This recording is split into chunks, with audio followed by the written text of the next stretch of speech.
It's unmistakable and very possibly the most recognizable sound made by any World War II aircraft. The Rolls-Royce Merlin engine purrs as the P-51 Mustang moves into attack. To be quite honest, it's not like any other airplane I've flown. In a lot of respects, it's easy to fly. I thought it was easier than the T-6. It has a lot more horsepower, which takes getting used to, and it has a little bit more torque, which is a pilot term. But once you get comfortable with the airplane and you get to overcome your fear of the machine, you treat it pretty much with respect, let's say, and it performs very well. It takes serious financial commitment to own a Mustang. When fully restored, these fighters can command a price of up to $500,000. But Rick's interest is much more than monetary. For him, owning a P-51 means owning a part of the past. Oh, absolutely. It was one of the premier fighters of World War II. It no doubt changed the history of the war in terms of its effectiveness as a high-altitude pursuit escort machine that had superior range to the other fighters that were out there. Speed, maneuverability, firepower.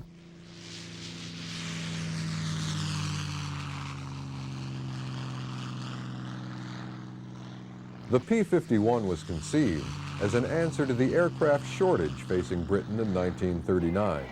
After replacing its Allison engine with a Rolls-Royce Merlin in 1942, the Mustang's performance exceeded all expectations. The redesigned Mustangs performed beautifully at high altitudes, carried a formidable array of weapons, and had phenomenal range. They could escort the bombers of the 8th Air Force all the way to their targets deep inside Germany. This is Red Leader. Okay, men, it's time to break escort. Mustangs coming in at 8 o'clock. The Mustangs, far in the distance, sweep the surrounding sky as they come in to take the places held by the Thunderbolts. One of the most important features of long-range fighter escort is this relay system.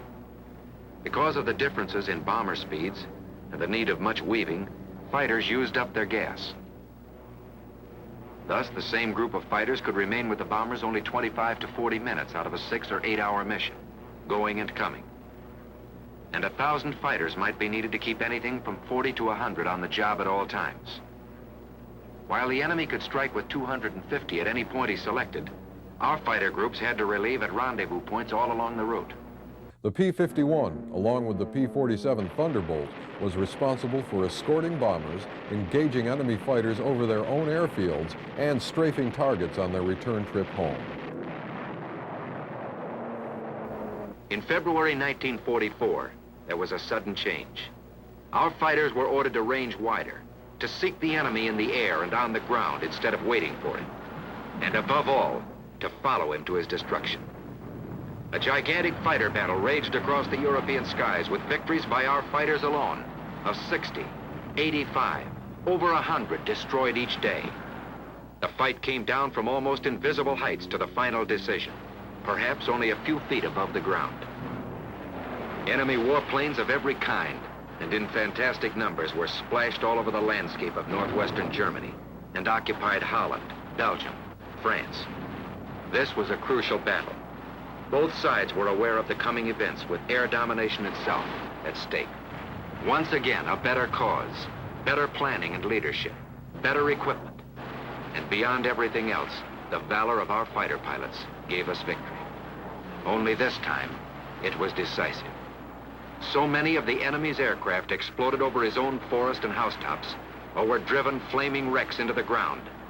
So many of his famous fighter leaders met death at the hands of our pilots that his morale was shattered. His defense plan was smashed.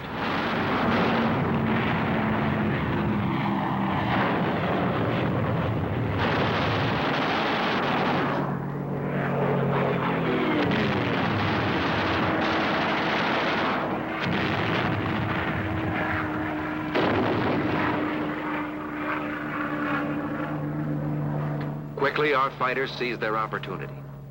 Since the enemy did not come up to fight, down they went to blast his planes to pieces and burn them on his own airdromes all over Western Europe and in the very heart of Germany. It was the most savage and devastating fighter attack on record.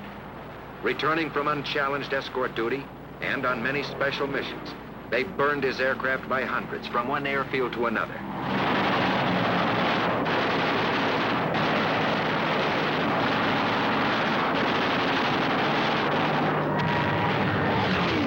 Reichsmarshal Goering, who was head of the German Luftwaffe, said that when he saw our fighters over Berlin, he knew the war was lost.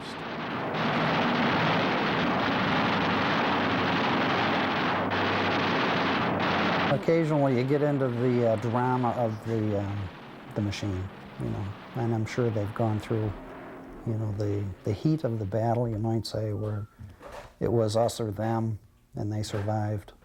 And it gets touching, you know, kind of like the B-17 does with crowds. You know, they tear wells up in the eye and you see the airplane go by.